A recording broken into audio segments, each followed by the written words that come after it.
சேலம் அருகே தாய் வேலைக்கு சென்றபோது வீட்டில் தனியாக இருந்த மனநலம் பாதிக்கப்பட்ட 12 வயது சிறுமியை பாலியல் தொந்தரவு செய்ததாக மணிகண்டன் என்பவரை போக்சோ வழக்கில் போலீசார் கைது செய்தனர்.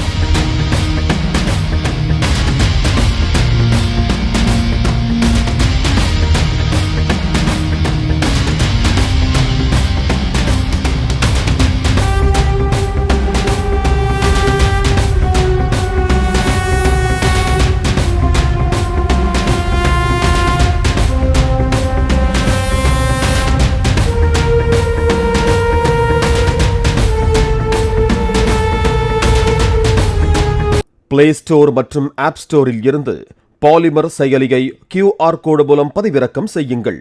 செய்திகளை உடனுக்குடன் பெறுங்கள்.